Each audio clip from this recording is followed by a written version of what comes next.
I am the interstellar mediator, Soul 13, Terra 3, forest monk, university professor, mother and author. Respect and love. Greetings.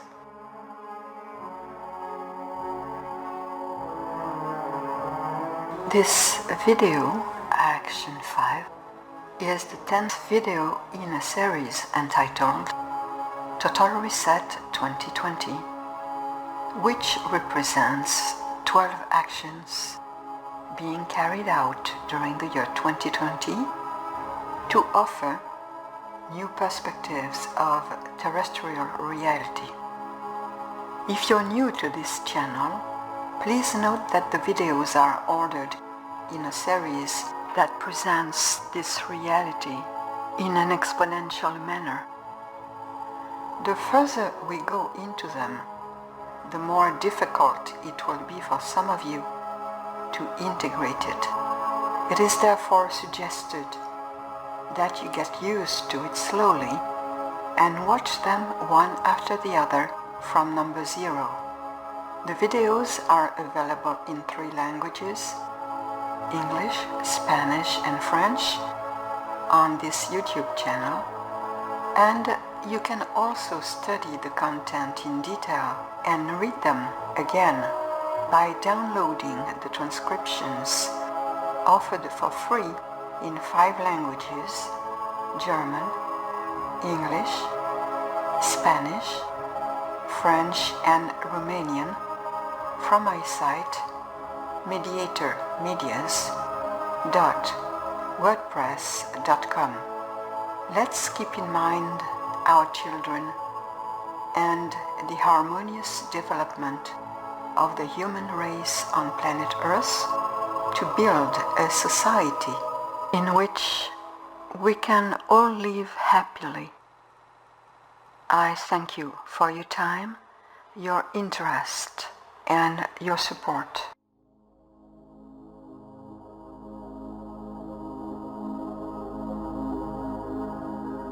Let's continue to lift the veil on the new human reality to transform the widespread amnesia that has plagued the Earth's population for more than 12,000 years into a source of inspiration and creativity. Taking a new look at Earth's reality requires a new attitude from you. Try to have the courage to face it.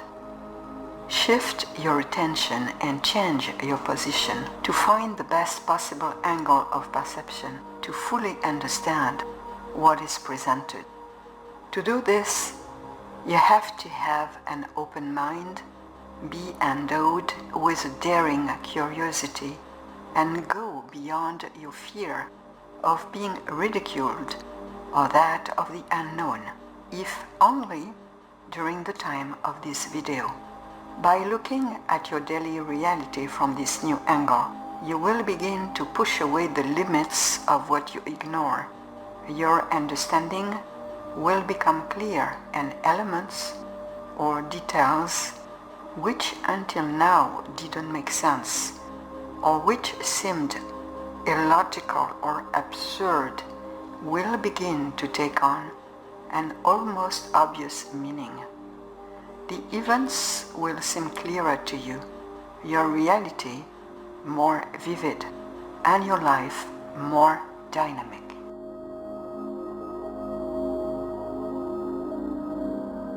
The elements presented in Action 5 are spread over time and were collected over a period of 4 years, from April 2016, 2017, 2018, 2019, until the end of April 2020, and were transmitted to me by 29 extraterrestrials, 11 men and 18 women from 6 different interstellar races. Live, audio and writing, Andromedans, several lines of Pleiadians, reptilians and Humites, and in telepathic mode, Urmas, Alpha Draconians, or Diaz Leontiplex, the Arturians, with whom I have had personal contact from their spaceships or from Viera Andromeda, an Andromedan biosphere stationed behind the moon.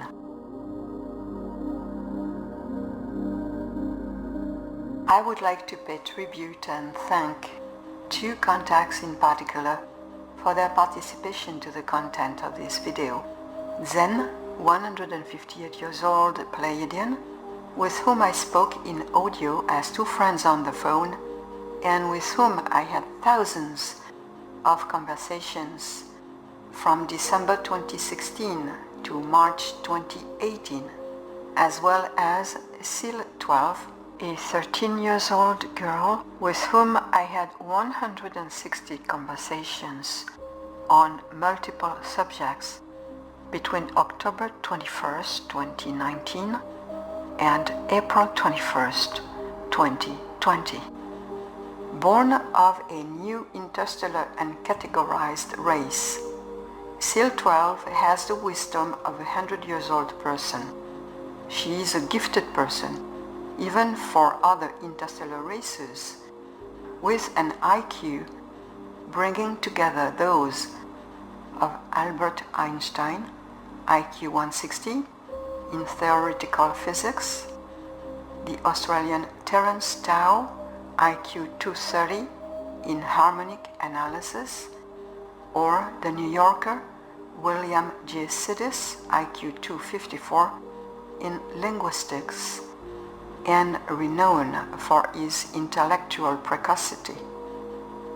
Intellectual and spiritual precocity also for Seal 12, because when I spoke to her, I didn't have the feeling of talking with a girl that young, even if physically there is absolutely no doubt that she is 13 years old. Young age, which, despite everything, made me feel a little uncomfortable, because from the perspective of a mother, a young girl should live her teenage years climbing trees or rocks, as she loves to do, without having to interact with other interstellar races or humans who use her for personal purposes and for her knowledge they do not have. If you wish to have more details on these two extraterrestrials, please read the letter number 3 and the letter number 4 on my site mediatormedias.wordpress.com by clicking on your language.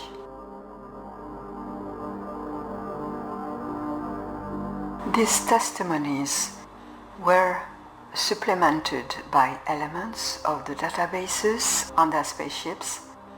Nothing presented in this video is of terrestrial origin and does not come from the Earth Internet or earthly knowledge, even if some elements are similar or will remind you of ancient myths.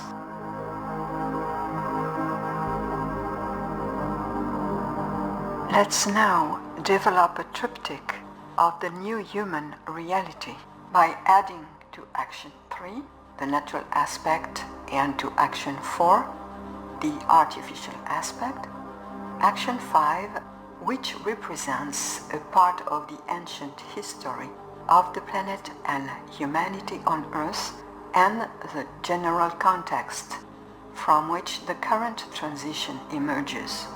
The history of human interstellarity began a million years ago. This story is not mine. I didn't invent it. It comes from extraterrestrial databases without my contacts being able to say where this knowledge comes from exactly, because it is so ancient they lost track of its origins. This ancient history is not presented in textbooks. You cannot have access to it through traditional education systems. in an open and historic manner, but mainly and only in the form of ancient myths.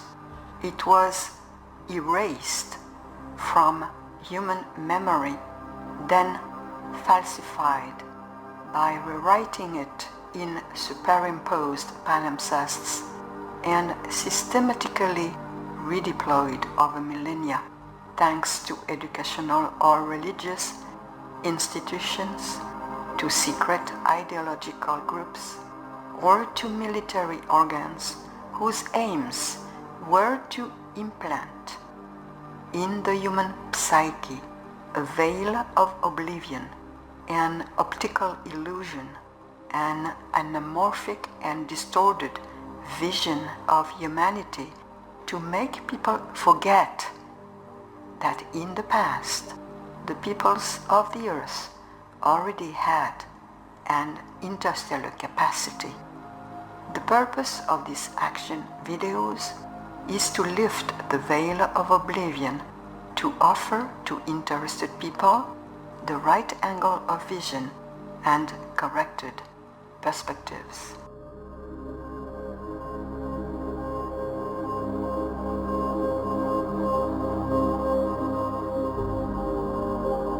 To understand the difficulties we are currently encountering on Earth, degradation of the planet, the human perversion and depravity, violence, corruption, injustice, poverty, and the chaos that seem to have taken hold of humanity, as well as the collapse that is occurring on all sides, ecological, financial, political, psychological, and spiritual, you must know a part of history which is still under the seal of secrecy, and the relationship of terrestrial humanity with the interstellar races. It dates back several million years. The Earth, just like the moon biosphere, for that matter, is under the supervision of interstellar races and the UFOP, the United Federation of Planets. Neither of them belong to Earth humans. We are the guests. Earth was terraformed at first by the Diazalian Tiplex, the Arcturian, the Gardeners as they are called, and the Etorthans, who brought flora, fauna, and humans here in a very ancient past. We're talking here of billion Earth years. Then it was occupied by multiple interstellar races from other planets who arrived here by spaceships long before the birth of Homo sapiens and before the moon biosphere was set into Earth orbit, or before the 3D electromagnetic fence or bubble was placed around the Earth. The Earth at that time was still in 5D in 50 Hz. It has only been in 3D since the past 12,000 years.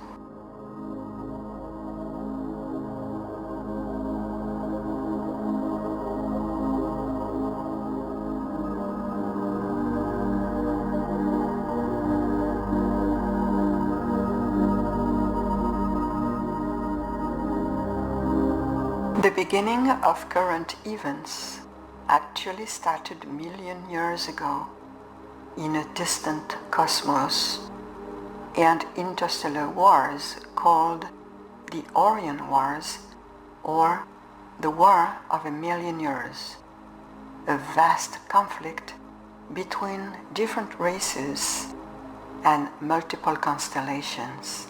What we are currently witnessing on Earth is the last episode of these wars, and everything that is happening right now has to do with them.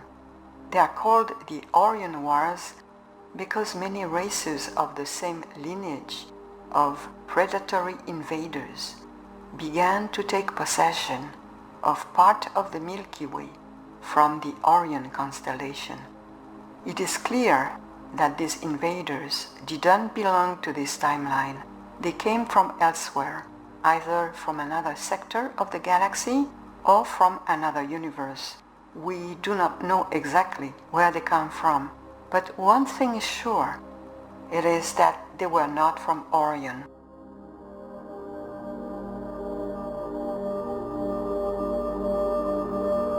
Timelines can easily be crossed by any race with the technological ability to do so aboard their spaceship. And these invaders must not have had it, since they were using natural portals. When they came out of the wormhole in which they were traveling, they found themselves in the Orion constellation. And from there, they began to colonize the nearby area. Then they set up operating bases from which they could come and go, and then form colonies. They continued their conquests of many sectors and planets of this quadrant, to finally end up in the Lyra Vega star system, which they also invaded. This episode is a very special event that is titled The Great Expansion, because when the Lyrians were attacked, they left home to relocate to other planets and spread, hence the term expansion. But it is also the beginning of Earth's ancient history.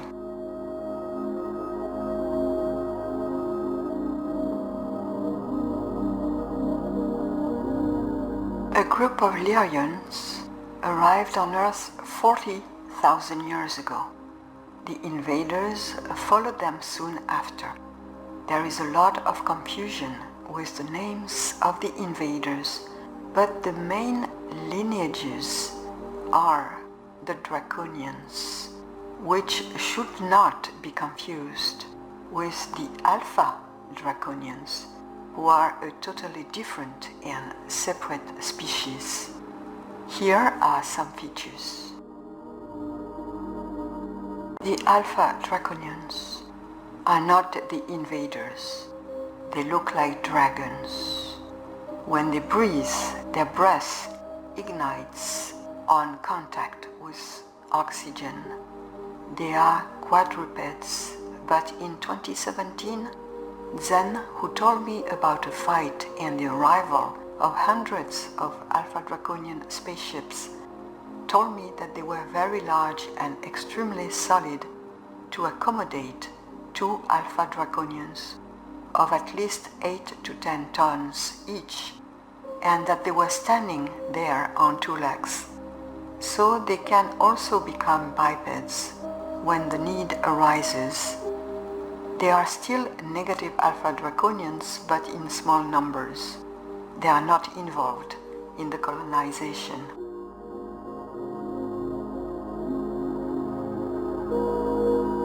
The Draconians are part of the invaders and of the reptilian lineages. The Orion Wars didn't bring together a single race, but many allied reptilian races that colonized everything they could in this quadrant. They look like reptiles, lizards, or crocodiles on 2 legs. They are bipedal. They consider the Alpha Draconians as their gods, especially the negative Alpha Draconians.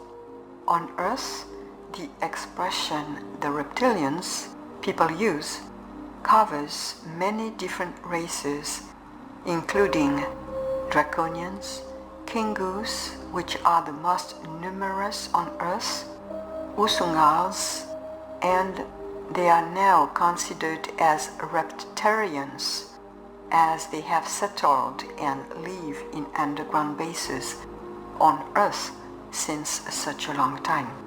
The reptarians are grouped into several groups of different reptilian species. They all work together. They are subdivided into factions which have built geographic, political and financial empires on earth, and which are fighting fiercely to acquire or keep power. The many factions of King Goose, for example, include White King Goose, the royals and the elites in their worlds and on earth, Red King Goose, the military, and the Green King Goose, who are in charge of everything else and are the ones you know the most. Other races are considered invasive to this day by the Utopian Federation, such as the Orange, the Maitre, who are a species of tall greys, specific lines of Zetas, the little greys, Malakak, the tall whites. Also considered by the UFOP as dangerous for humans are some positive but highly manipulative factions of Pleiadians, or positive but ultra-controlling groups of Humites. It is therefore advisable not to generalize neither the positive nor the negative to all lineages and individuals, and to maintain a neutral and independent position.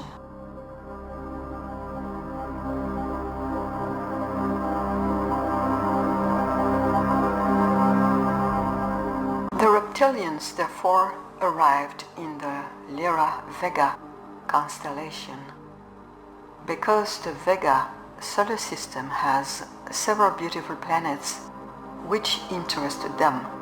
As this invasion took its course and the populations were exterminated, the women and children separated, the men killed in combat or by a brutal and savage force, the Lyrians, who were already interstellar, found refuge on other planets.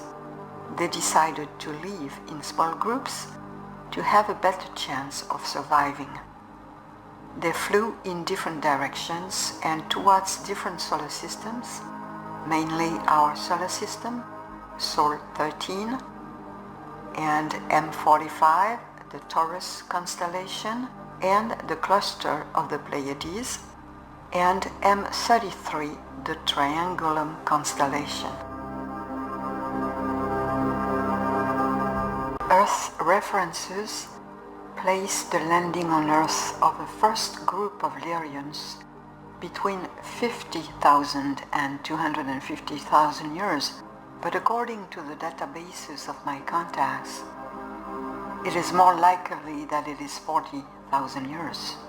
They settled in Lemuria, a large region of present-day Eurasia on the Asian continent and subcontinent. At that time, Japan was not an island. It was still part of the continent. Trade and commerce flourished between Lemuria and Tiamat, which had not yet disappeared, and which the ancients saw in their skies as the second sun, or the morning star.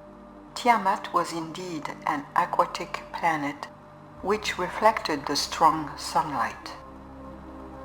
After fleeing the invasion of their planets and the extermination of their races, the Lyrians have grown so exponentially in the cosmos that they have given birth in this quadrant only of the galaxy to at least 400,000 human species which look like them, like 2 drops of water, and among them are the Earthlings.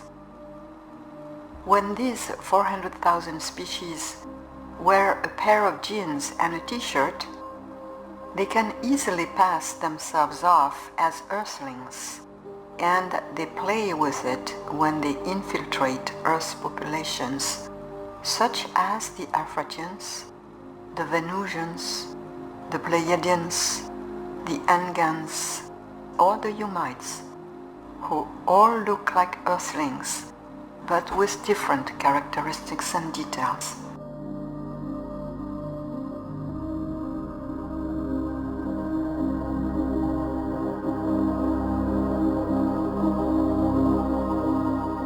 When the Lyrians arrived on Earth 40,000 years ago, there were already several races and subspecies of hominids living on Earth that the Diazaliantiplex, the Arcturians, and the Etorthans had already implanted. The Denisovians, as well as the Neanderthals, survived as best as they could until about 15,000 years ago, and many of their genes still survive today in modern humans, mainly in Asia and the islands of Southeast Asia for the Denisovians, or Europe, the Middle East and Australia for the Neanderthal, whose main civilization developed in the Carpaths, which is today Romania. Contrary to what is generally communicated on Earth, the Neanderthal DNA genes have not been genetically modified by the reptilians. They evolved with Stellarians side by side. They mixed socially and mated.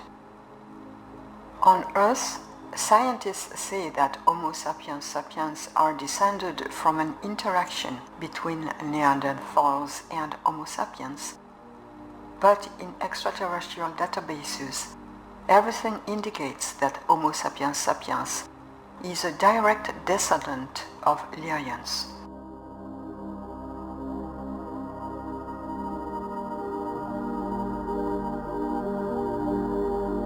Unfortunately, there is no tangible proof, because even the Federation and the Utopians wonder how we can explain the exponential evolution of humans everywhere in the galaxy if it were not by expansion, because they have become one of the most successful biological species of all times, presenting the human race on Earth as being the object of a Darwinian evolution or by genetic manipulation of DNA by the Anunnakis or by religious miracle and divine intervention are all concepts invented from scratch and disclosed on Earth, thanks to existing systems to control knowledge and the human psyche and hide its true stellar origin. My contacts report that even if natural selection works within the same species, a completely different new species will not develop from it. The natural selection only selects the best aspects of the species to keep the best genes, but the species themselves do not evolve in a Darwinian way.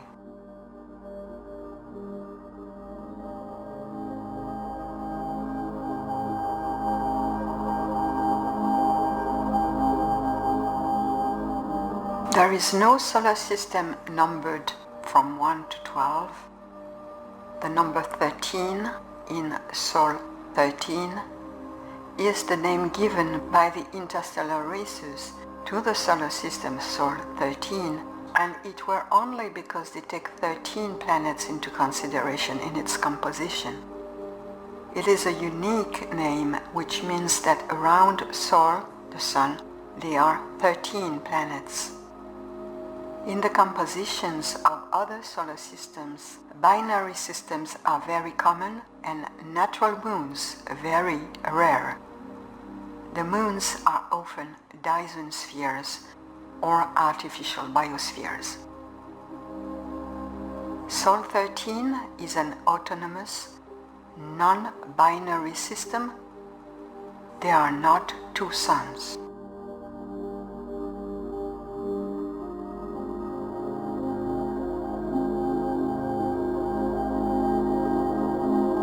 The 13 planets which are part of Sol 13 and which are taken into account by the Federation are, start from the Sun, 1. Mercury, 2. Venus, 3. Earth, 4. Mars, 5. Tiamat, which means liquid planet, 6. Saturn, 7. Jupiter, 8. Uranus, 9.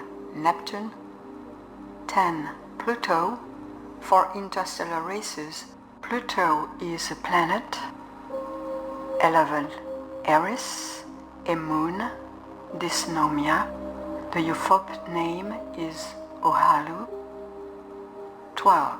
Haumea, 2 moons, Hayaka and Namaka.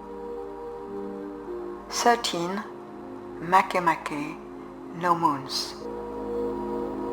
There are more planets in the Sol 13 solar system, but they are not taken into account by terrestrial experts.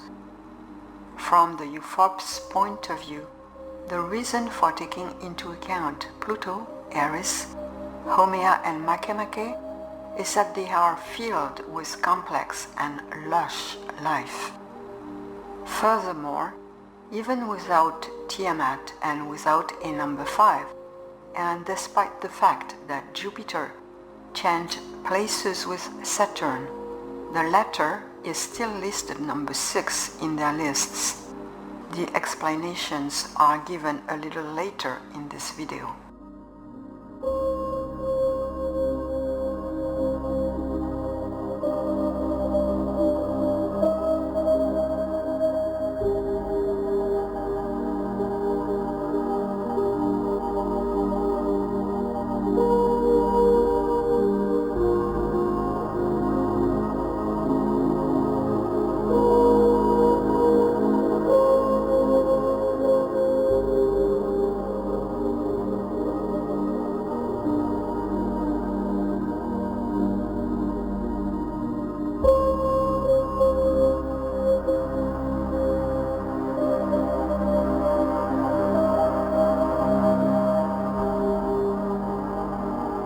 Earth has many names for many different interstellar races. As on Earth, the name is different according to different cultures or belief systems. The names used are A. Terra, B. Gaia, used by most extraterrestrials, including Andromedans, Diazeliantiplex, Alphartians, Antareans, Sirians, Pleiadians. C. Mona is used by Lyrians and Hermes of the Lyra constellation, the feline species that lives there. It means silent because the Earth is enclosed in a high-energy 3D toroidal field which prevent races living outside and in 5D from hearing it. Nidzee also means silent planet in the ancient language of the Tegetan Pleiadians, but they now use the name Gaia or Terra. E. Oyaga is used by the Humites. It means called planet of the square because in 1948 their central artificial intelligence received a very low frequency radioelectric emission coming from Earth. The signals received were in Morse code and their technicians misinterpreted the binary code thinking that it was a math equation of 4 orthogonal points on a plane, that is to say a square.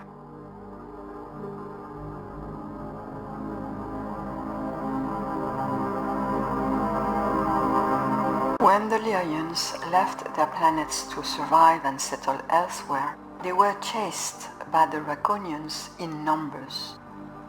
And the Draconians were also chased by the UFOP military forces who had gathered to arrest them. In the heat of the moment and in battle, serious mistakes were made, and it was the UFOP forces, the Ufopians, who were responsible for the devastation of Mars while they were trying to destroy reptilian bases on the surface. It were not the reptilians who did it. The two sides finally fought on Mars in an intense and deadly war in which they suffered heavy losses. Nuclear and plasma weapons were used to repel the invaders, and these explosions affected the entire solar system up to Jupiter. The consequences were terrible and devastating. Never before in interstellar history has a war destroyed an entire solar system, the consequences of which are as follows.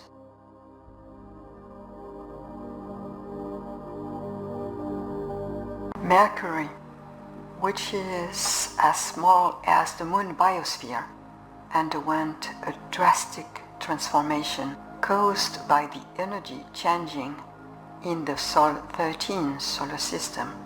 It was thrown towards the Sun and came closer to it. From a temperate planet full of life, it changed into an extreme planet going from plus 400 degrees Celsius to minus 150 degrees Celsius, causing a vitrification of the rocks, total devastation, and the complete extinction of all forms of life as it is exposed to the deadly burning rays of the sun.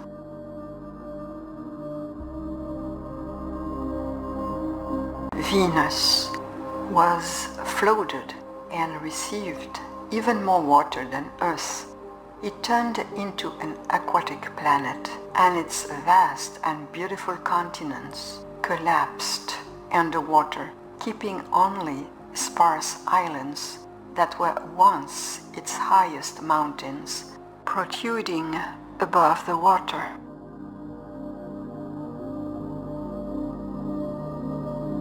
Earth was also flooded, and the water falling from the destruction of Tiamat was called the Great Flood, and the sinking of large continents like Mu and Atlantis.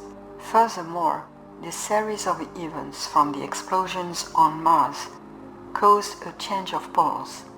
The consequences were catastrophic because the Earth's magnetism and gravity were disturbed and led to landslides of the crust, displacements of the continents, the overturning of mountains, and started a massive volcanic activity with rocks the size of huge buildings which flew from everywhere in the air.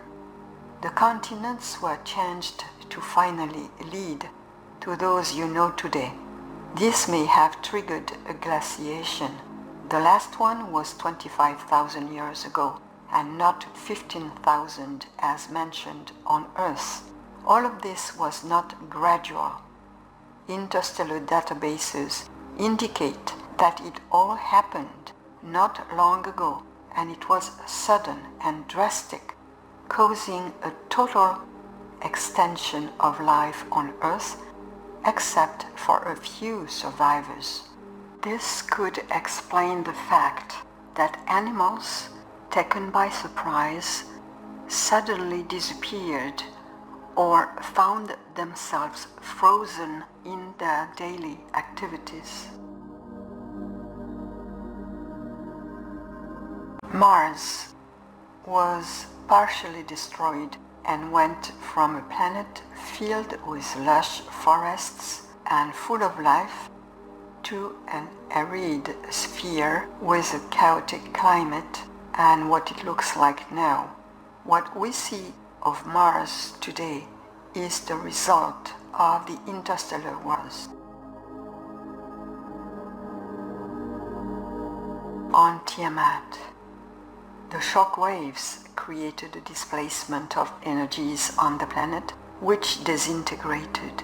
The solid part became the asteroid belts, mainly made up of frozen, dirty ice and pieces of continents, and the liquid part, as well as the goose, fell on Venus and the Earth, which were floated. 500 years later, and after its disintegration, the moon biosphere was placed in Earth's orbit to replace Tiamat and stabilize it and its climate. See video action 4, The Moon, Artificial Anamorphosis, for more details.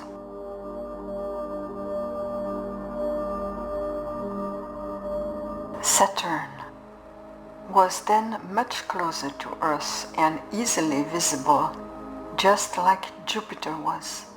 The two moved away and switched positions.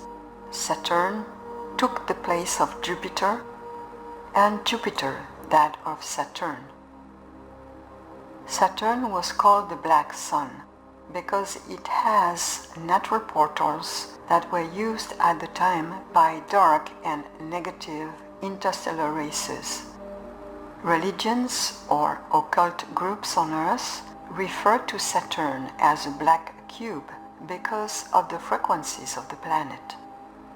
It has a unique geometry which totals the number 666, and a cube also has 6 sides, hence the symbolic association with a black cube.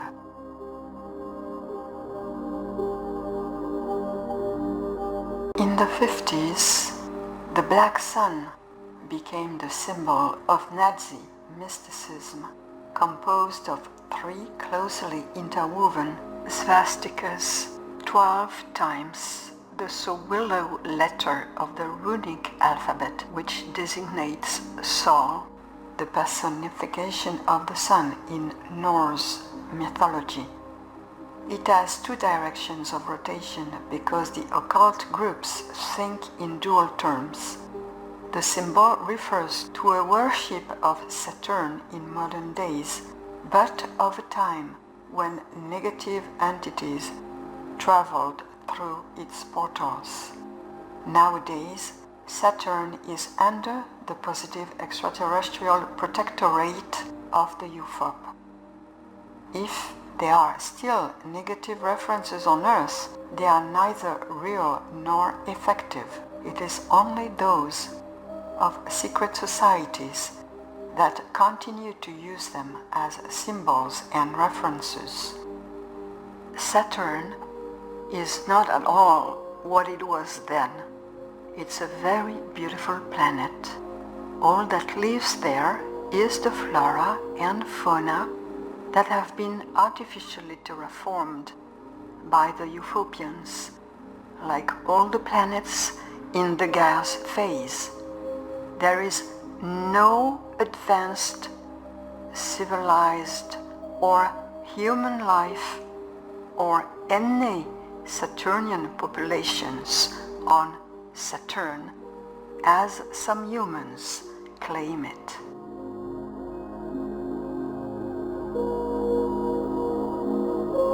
Jupiter was also closer to Earth, and ancient people could see it.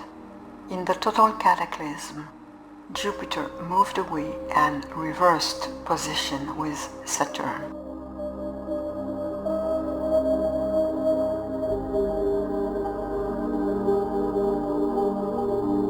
After the 3D electromagnetic field was set up around the Earth, the Utopian military forces, represented by multiple interstellar races, among which a number of Pleiadians, returned to Earth to try to remove the control system.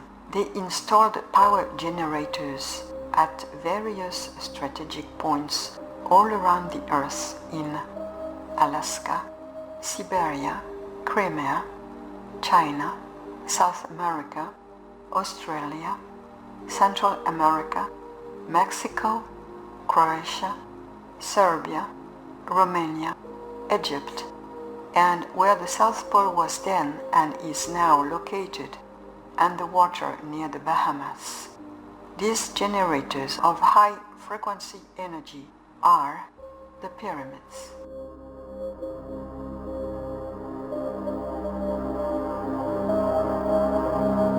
Everything was going as planned until there was a strong reptilian attack, and like reptilians who couldn't get out and therefore developed their technologies, reptilian forces from outside had full immersion electromagnetic toroidal propulsion systems on their ships and could come and go through the electromagnetic bubble. During the battle on land, the then smaller Federation forces suffered damage and many deaths, so they had to leave the bases they had started to build. They returned several times to secretly help the Lyrians, who remained on Earth, but without success. These Euphopians are considered on Earth as the fallen angels, the Elohim, and the ancient Egyptian and Sumerian gods.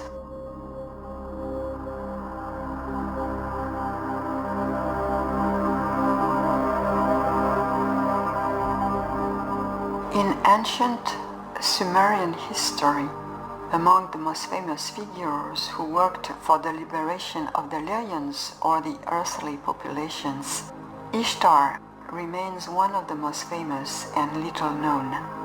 The same personality is the reincarnation of characters like Itcha, Isis, Inyanya, Aphrodite, Astarte, Patini. She reappears several times until today on Earth under different names and characters. One of the best known in modern times is Mary Magdalene, where she embodies the Christ consciousness, crystal and divine consciousness.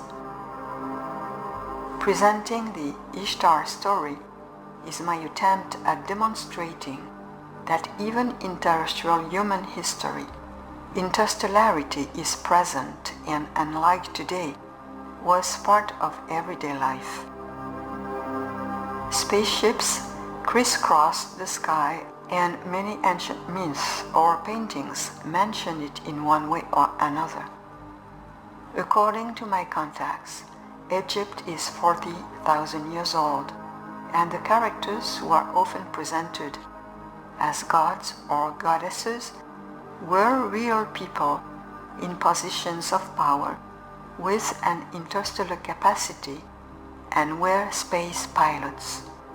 Ishtar was one of them, and she seems to me to be one of the best examples.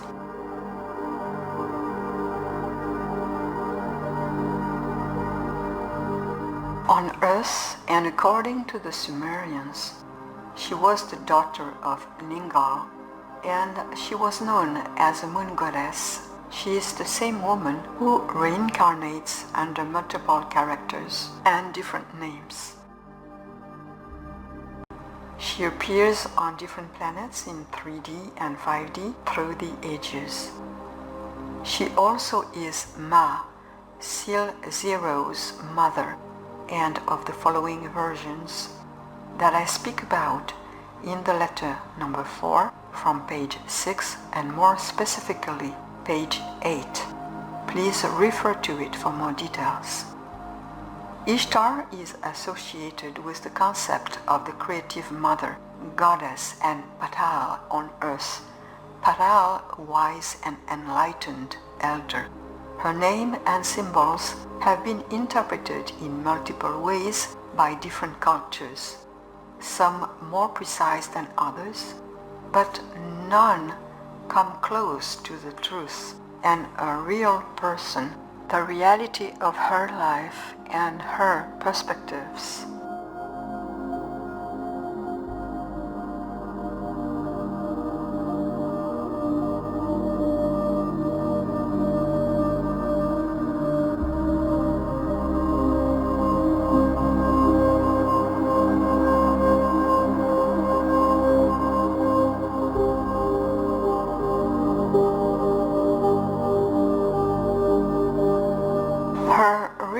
Latest name is Ishta of Era, which is only the name of one of her many incarnations.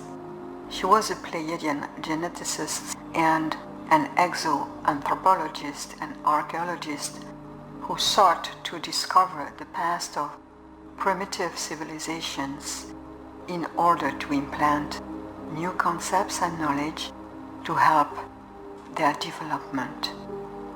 She has been involved in multiple operations to liberate different civilizations or planets from invasive species or reptilian lineages, specializing in the transformation of negative mental control using advanced neural strategies and by guiding populations in a positive and spiritual way.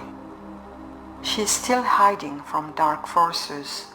She was spotted in 10,500 BC while collaborating with the UFOP forces. She was wounded during the confrontations on Mars and withdrew from the front, moving away with a spaceship piloted by her lifelong love, Dumuzi in Earth myth.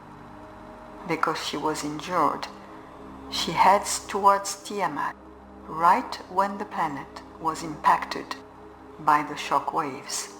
Her spaceship, herself, and the pilot were destroyed.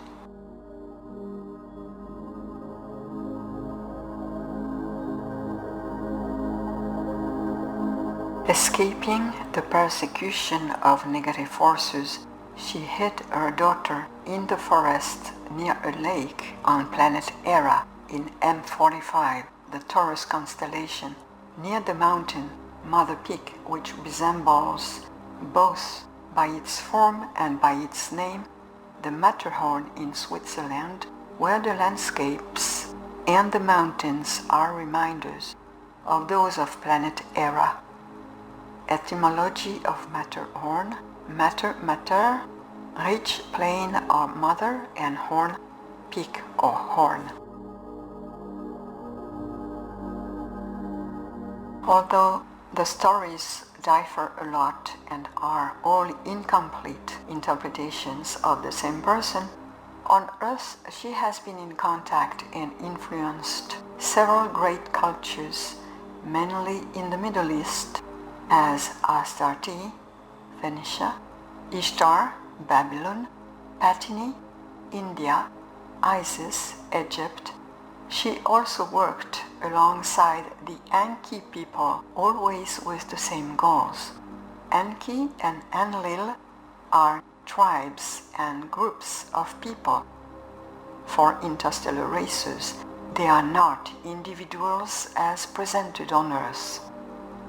She is also known for her psychic powers, her telepathy, and the great ancient wisdom which she has acquired over time and which she expresses openly and clearly. She has now incarnated again on Earth during these difficult times to help and cause the transition to 5D. She has 2 children, a daughter in 5D, Seal Zero, who died but was followed by other versions from other timelines, and a son in 3D.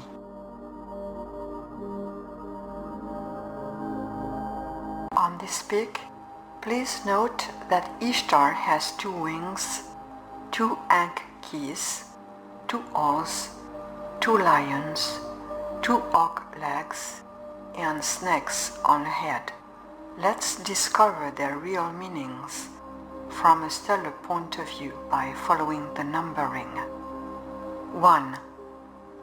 Oak legs. Her feet are represented by oak legs because in ancient Egypt the capacities or attributes of people were symbolically represented by animal abilities. Oak's capacities are fastest dives. Their estimated speed is 497 kilometers per hour when they dive to catch a bird in flight. Their eyes have 2 foveas and 3 different types of focus, normal and distant. They can see another bird 6 kilometers away. Their talons are powerful. In this sculpture, she has the 2 Egyptian lions under a strong grasp. 2 lions. They represent Egypt and the Egyptian power which she controls. 3. Sitting. We often see Ishtar kneeling or sitting. The symbol of the hawk is used to show that she can perform swift, silent flights or dives with her spaceship. But like no bird flies in a sitting down position, it indicates that it is a person seated in a cockpit piloting a spaceship. 4. Wings. When the wings are down, it shows the ability to fly. When they are opened, the actual flying of a spaceship in space.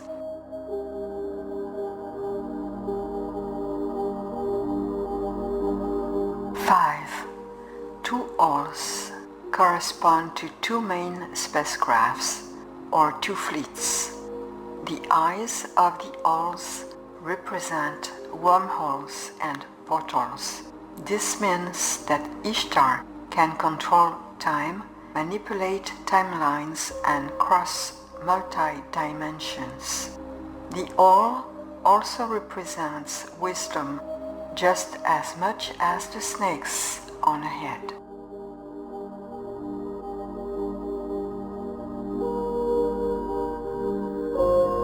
6. Snakes on her head. The use of snakes means many things. 1. 9 solar systems. The snakes represent the 9 solar system in the Pleiades: Alcyone, Atlas, Selene, Electra, Maya, Merope, Pleione, Sterope, and Asterope, Tegeta. 2. DNA. The snakes also represent strands of DNA and Ishtar's ability to modify it because she was a geneticist. She did not modify genes in a lab, but using neuronal techniques, logic, and consciousness. This is why the DNA strands are on her head. The word Genesis comes from the ancient Greek genesta, Ishtar, genes, and means coming into the world, being born, creating life. 3. Women. In ancient Egyptian hieroglyphs, a woman was first symbolized by a snake, then by a small-seated woman. The snakes are associated with the DNA and the woman to her genes. It therefore means life designer, creator, and wisdom. 4. Spaceships. The snake on the head or on the forehead also means a vessel leaving the third eye and a portal out of which comes light and knowledge. A snake coming out of her forehead means that she holds wisdom and knowledge and she transmits it, or that Ishtar herself is the portal, the light, therefore by extension, a goddess.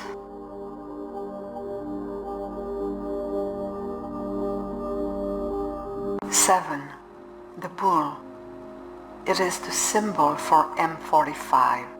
the Taurus constellation, where the Pleiades cluster is found, and to the Taurus era, but for Ishtar it represents the sun and the cult of the sun, which had developed in the ancient Egyptian polytheism and used a multiplicity of gods and deities.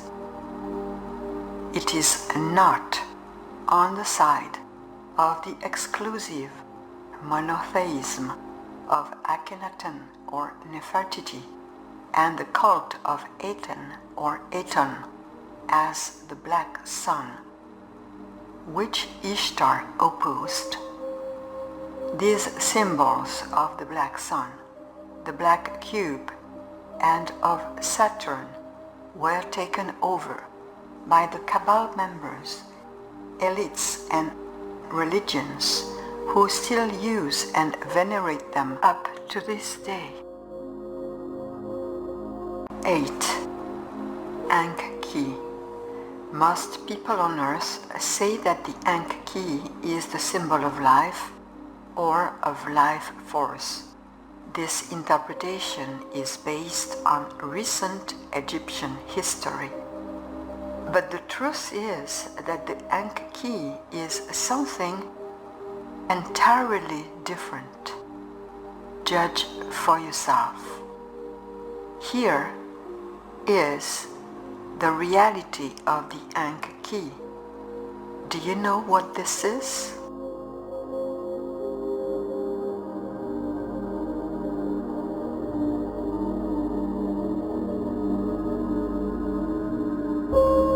The Earth equivalent of the real Ankh-Ki is found in this example of the cockpit of the supermarine Spitfire Mk9 used during World War II. Of course, you couldn't know this, but the control stick of an individual spacecraft looks like this, and as you can see, this particular piece looks like the Ankh-Ki. The Ankh-Ki is none other than the key, the control stick of a spacecraft, even today. It allows the pilot to start the engine and fly in space, just as the control of this aircraft allows it to start and navigate it in the air. Of course, over time, this key, this command, has been changed and drawn differently, but the reality is this. Just like you use a key to start the engine of your car, the Ankh-Ki is a key and the manual control of an ancient or modern spaceship.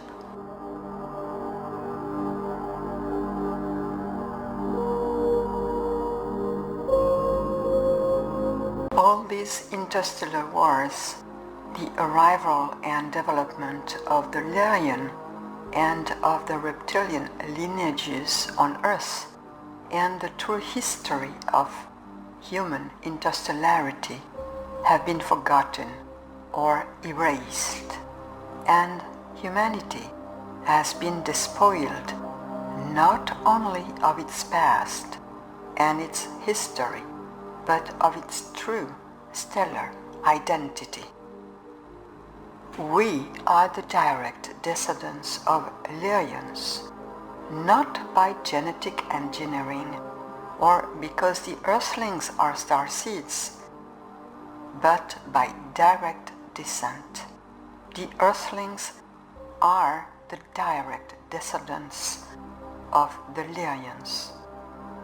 Despite the dramatic destruction and cataclysmic impacts of the terrible interstellar wars, and even in the face of total annihilation and destruction, there were a few survivors who took up the torch and started the terrestrial human line again.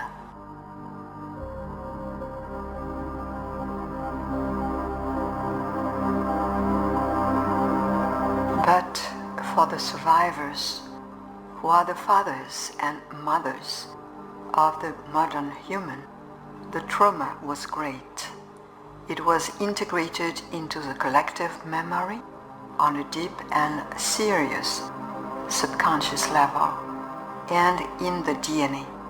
It was passed over from generation to generation, causing PTSD, a post-traumatic stress disorder, which strongly permeated the human collective and the species, which has since become the Homo sapiens sapiens. This trauma caused the psychological split of the personality, the birth of the ego, and the consciousness was divided, with on one side the subconscious and on the other the conscious. These two concepts were taken up and developed on Earth by some impressive and wise scholars like Freud and Jung, who said, "Your vision becomes clear when you look into your heart, and one who looks outside of himself is only dreaming. Whoever looks inward wakes up." Or, "I am not what happened to me or what happens to me. I am what I choose to become." So you are your own anchor key, your navigation key, which finds its rhythms with the metronome of love, presented in Action 2.3, Part 4.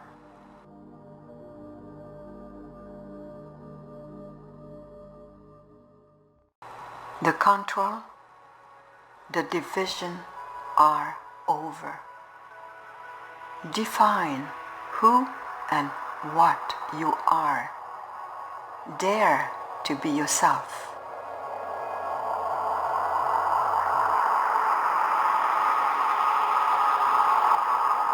Choose your destiny and your future.